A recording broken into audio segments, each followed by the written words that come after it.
Do you want to enable or disable Smart Punctuation on your iPhone? Smart Punctuation automatically fixes punctuation marks like quotation mark and apostrophes to the correct format. Let's dive in.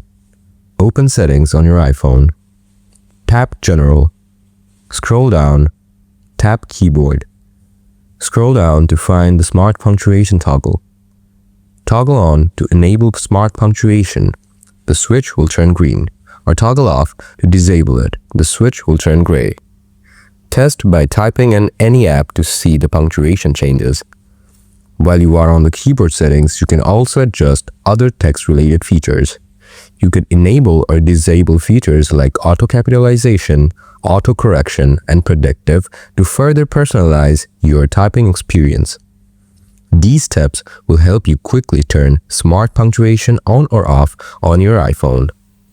If this guide was helpful, be sure to subscribe for more iPhone tips and stay tuned for our next video.